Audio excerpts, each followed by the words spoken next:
What a great group. Hi, everybody. I'm delighted to be here. My name is Shannon Murphy, and I am the head of research here at iConnections. Sports has clearly arrived as its own asset class. But one of the things that really makes it compelling is it's one of the few things that continues to bring all of us together.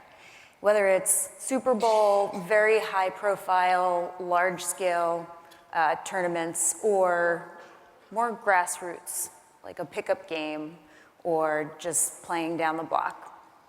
And I guess I wanted to start there. David, maybe I'll start with you.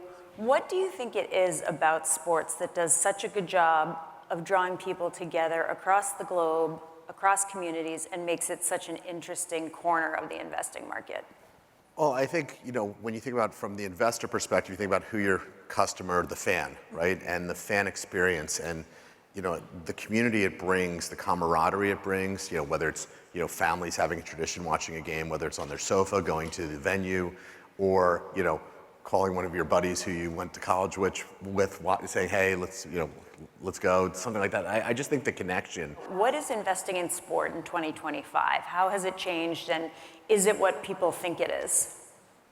I think it's still there. I mean, we're doing quite a bit on the investment side, but ultimately it's the fact that it's live, right? It's the one thing that you've got to be there, you want to be a part of. I think what COVID showed everybody is that you want to be part of a community, and I think that's the most important thing. And I think also there's quite a bit of money to be made in it.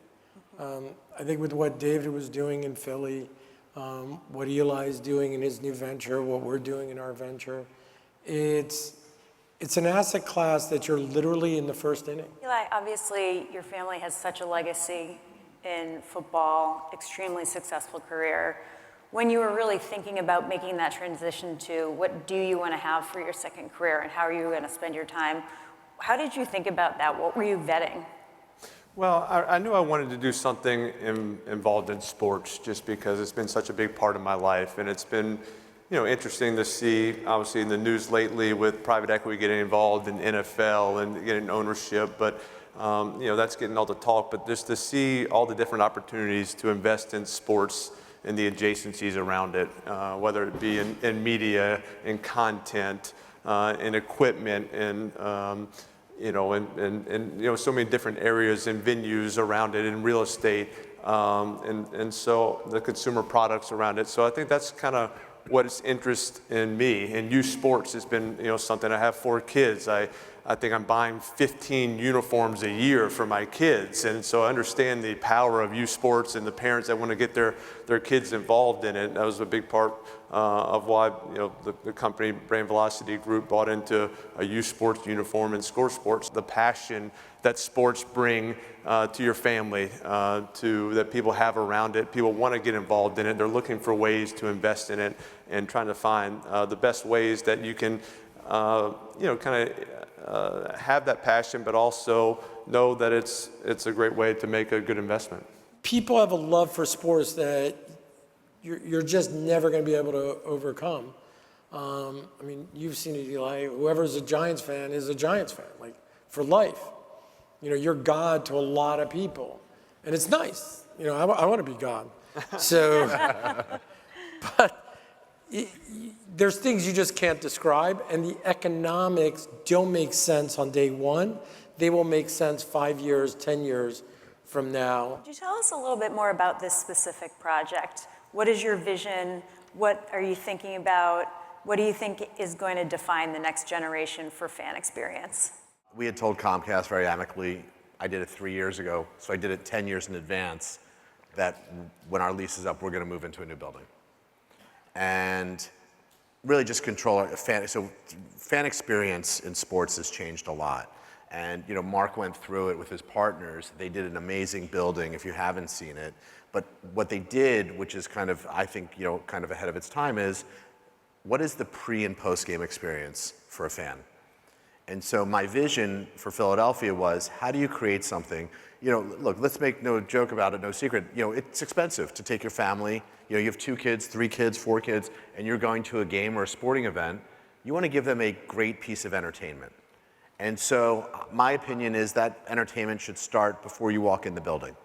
Eli, how do you think about that expansion or the opportunity set? Because you're pretty early in your investing part of your career. There's so many ways to get involved, and David talked a lot about the fan experience, and it is so important. And I think you see, it's been also interesting to see how many athletes are kind of taking control of their own brand, of getting involved, of investing more. First off, athletes are making so much more money now that they are, people are seeking them. They have money to invest. It's not just brands that are coming after them to endorse. It's investments, and they get involved. They can get behind it. They can help grow it. And I've noticed in this generation of athlete, as they transition into business, they come with a really strong discipline, kind of focus that you guys bring on this field to kind of prepare for a game, they bring to business.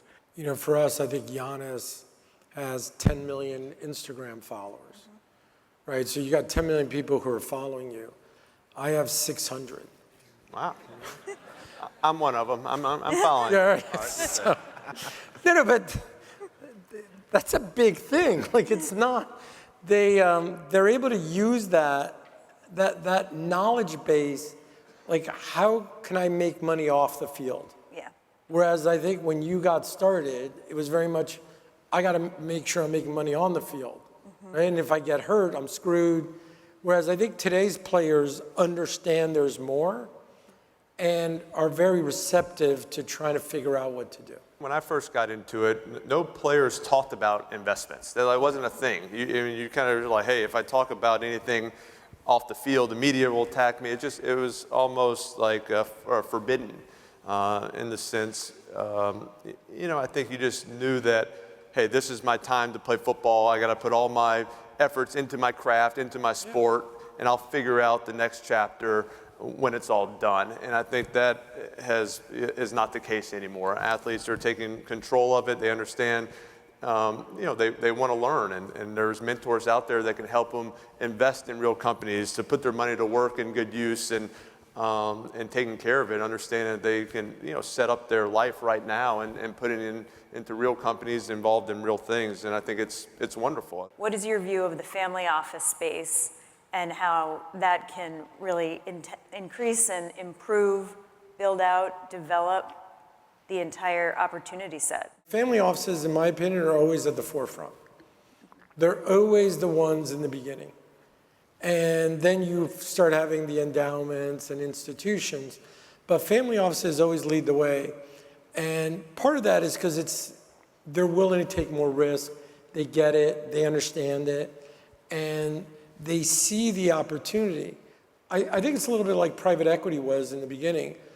Everybody who was there early made fortunes of money. How have you spent the last year really exploring that space? Yeah, it's been a lot of fun, and being here, speaking at this event last year, having meetings after meeting, it's been a learning experience. And kind of on the family office space, met with a number of different family offices, and you see that family offices want to invest along other family offices, and I think that's the same in sports. They're looking for unique deals, but also exclusive deals that feel very special to them.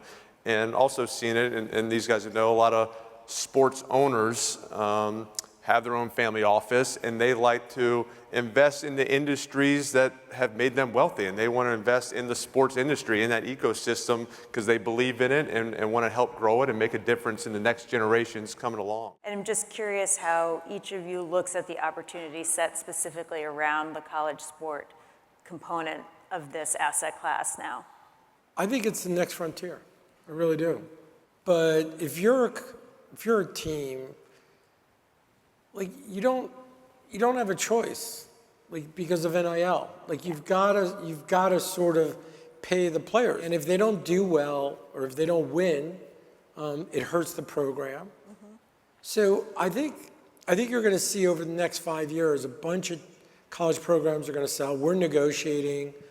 I think we'll announce something in the next 3 to 6 months. I mean, there's like 5 to 10 programs we're talking to.